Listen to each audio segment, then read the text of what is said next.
रानवाटाची संकल्पना ज्याने उभी केली, स्वप्नील पवार याच्यातर्फे 40 फोटोग्राफरचं जे चित्र प्रदर्शन, फोटोग्राफीचं प्रदर्शन आयोजित केलं आहे हे अतिशय सुंदर आहे. फोटोग्राफीमध्ये आणि फोटोमध्ये किती ताकद असते आणि एखादा फोटो किती बोलका असू शकतो की ज्याला 25 वाक्य लिहायला लागतं परंतु एका फोटोमधनं त्याची अभिव्यक्ती होत असते. अशा प्रकारचं अतिशय ज्याला म्हणता येईल परिश्रमपूर्वक असं या आमच्या तरुणाईने या 40 फोटोग्राफरनी हे फोटो काढलेले आहेत. मला अतिशय मनापासून ते फोटो आवडले. A person speaks through a photo and every photograph has a viewer and a photographer. This is just a passion, this is just a hobby and it's a very good one at that.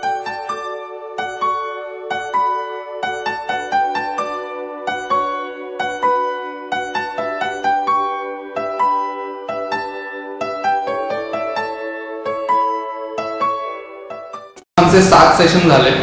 त्यातलं additional session म्हणजे outdoor sessions होते जे सरसगड आणि अलिबाग.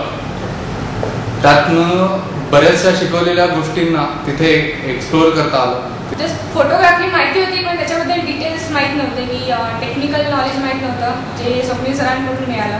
स्वतः स्वप्नील पवार हे उमदा असा तरुण आहे की ज्याने महाराष्ट्रभर फोटोग्राफी केली आहे, गडकिल्ल्यांचे फोटो काढलेले आहेत आणि त्याच्या नसानसामध्ये ही कला जी आहे ती आहे आणि ती स्वतःबरोबरच ती दुसऱ्याची देखील कला दुसऱ्याला देण्याच्या भावनेतून जे वर्कशॉप चालू आहे रानवाटात ते देखील अतिशय स्तुत्य आहे.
यानंतर मला वाटलं की खरंच प्रोफेशनली पण म्हणजे व्यवस्थित आपण अजून फोटोग्राफी द्यायला पाहिजे. नुसतं हातात कॅमेरा घेतला आणि बटन दाबलं म्हणजे फोटोग्राफी आली असं नाही.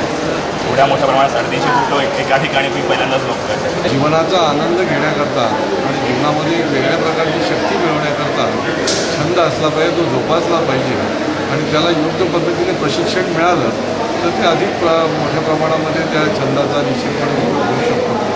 आणि हे फोटो प्रदर्शन हे तमाम ठाणेकरांना हे निश्चितपणे दिशादर्शक ठरणार आहे आणि या फोटो प्रदर्शनामधनं अनेक लोक, अनेक तरुण मंडळी जी आहे ती या माध्यमातून निश्चितपणे स्फूर्ती घेतील.